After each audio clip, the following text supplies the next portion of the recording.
अगर अरब साहित्य पर रिसर्च करने वाले लोगों पर यकीन करें तो जिन्न एक ऐसी ताकत है जिसके लिए कुछ भी करना नामुमकिन नहीं है। इस्लाम धर्म के जानकार भी जिन्नों की थ्योरी को खारिज नहीं करते, बल्कि 4 कदम आगे बढ़ाते हुए जिन्नों के प्रकार तक बताते हैं। दावा है कि जिन्न भी 4 तरह के होते हैं।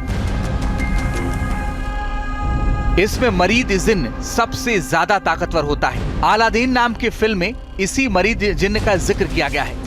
जिन्नों की दूसरी प्रजाति मानी जाती है इफरीत जिन्न। ये जिन्न इंसानों के विचार समझने की ताकत रखते हैं। दावा है कि बहुत जल्द इंसानों को अपना दोस्त बना लेते हैं। अरब मान्यताओं में तीसरी सिला प्रजाति की जिन्न का जिक्र मिलता है, जिसमें पुरुष जिन्न न होकर महिला जिन्न होती है। इन जिन्न को मानसिक रूप से बहुत मजबूत माना जाता है। इसके अलावा नूरी प्रजाति के भी एक जिन्न का जिक्र अरब मान्यताओं में मिलता है। जानकार दावा करते हैं कि कथित जिन्न हमेशा काम मांगता है, काम न मिलने पर आक्रामक हो जाता है। नूरी ही एक ऐसी शक्ति है या ऐसी चीज है जो लगातार काम मांगता है, लगातार।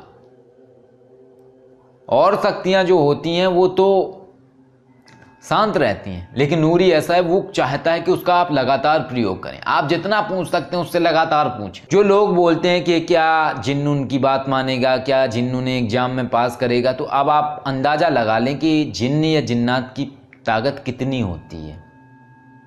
अब वो किसी के गुलाम नहीं है, या ये जो शक्तियां हैं ये गुलाम नहीं है, एनर्जी है, एनर्जी है केवल। ये कोई दिखाई नहीं देते हैं।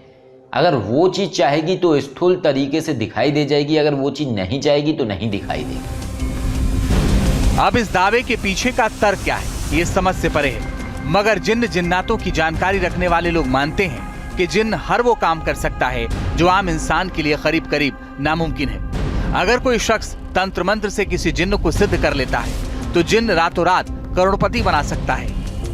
दावा किया जाता है कि सिद्ध होने पर जिन्न सट्टे का नंबर बता सकता है, अपने मालिक को आने वाले खतरे से आगाह कर सकता है, परीक्षाओं में पास करा सकता है। गुप्त दवाओं की जानकारी भी जिन्नों के पास होती है।